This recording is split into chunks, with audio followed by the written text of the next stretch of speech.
The Book of Jonah. Jonah, chapter 1.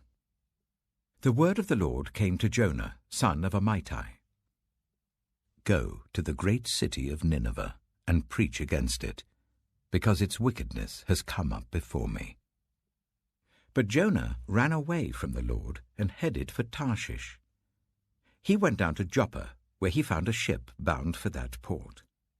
After paying the fare, he went aboard and sailed for Tarshish to flee from the Lord.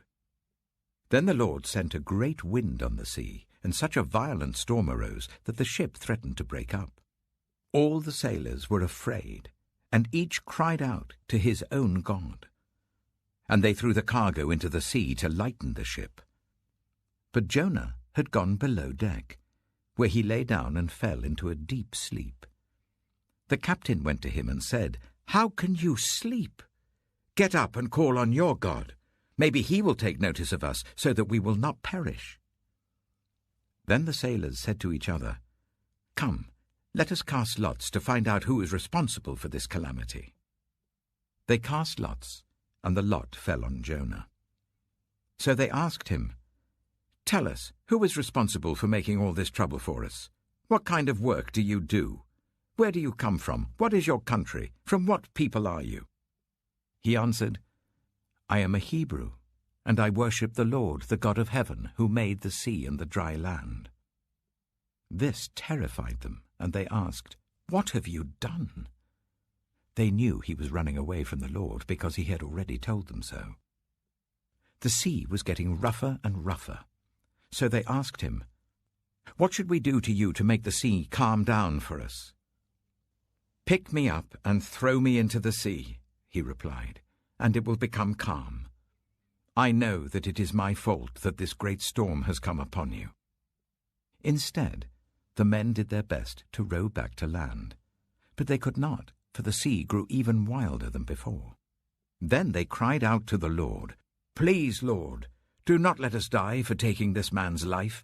Do not hold us accountable for killing an innocent man, for you, Lord, have done as you pleased." Then they took Jonah and threw him overboard, and the raging sea grew calm. At this, the men greatly feared the Lord, and they offered a sacrifice to the Lord and made vows to him.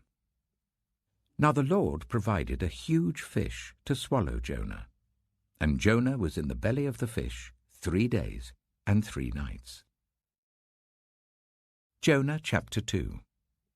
From inside the fish, Jonah prayed to the Lord his God. He said, "In my distress I called to the Lord, and he answered me.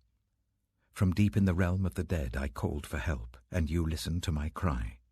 You hurled me into the depths, into the very heart of the seas, and the currents swirled about me. All your waves and breakers swept over me. I said, I have been banished from your sight, yet I will look again towards your holy temple. The engulfing waters threatened me, the deep surrounded me.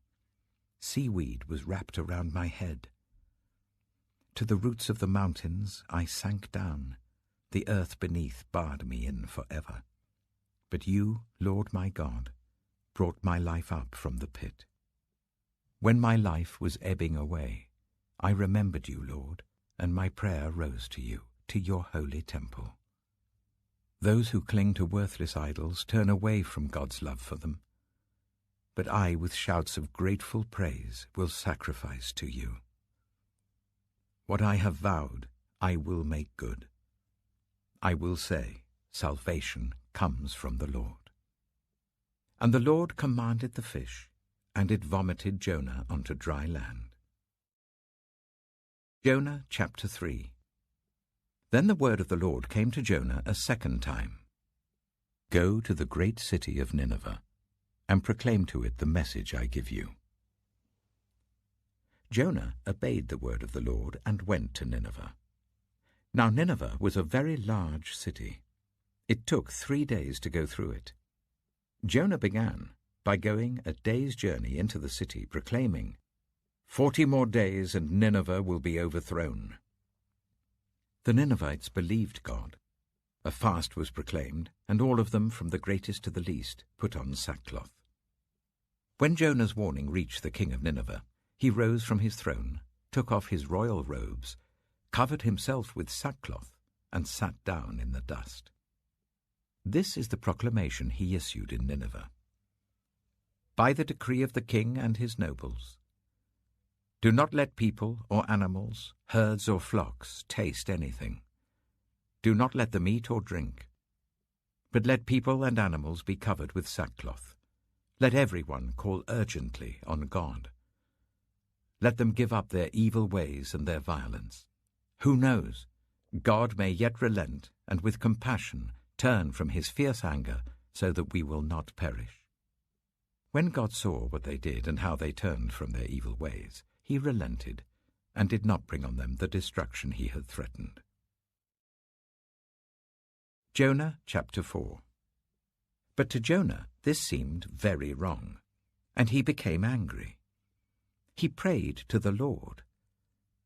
"Isn't this what I said, Lord, when I was still at home?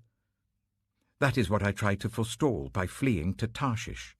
I knew that you are a gracious and compassionate God, slow to anger and abounding in love, a God who relents from sending calamity. Now, Lord, take away my life, for it is better for me to die than to live." But the Lord replied, "Is it right for you to be angry?" Jonah had gone out and sat down at a place east of the city. There he made himself a shelter, sat in its shade, and waited to see what would happen to the city. Then the Lord God provided a leafy plant and made it grow up over Jonah to give shade for his head to ease his discomfort. And Jonah was very happy about the plant. But at dawn the next day, God provided a worm, which chewed the plant so that it withered. When the sun rose, God provided a scorching east wind, and the sun blazed on Jonah's head so that he grew faint. He wanted to die and said, "It would be better for me to die than to live." But God said to Jonah, "Is it right for you to be angry about the plant?" "It is," he said, "and I'm so angry I wish I were dead." But the Lord said, "You have been concerned about this plant, though you did not tend it or make it grow.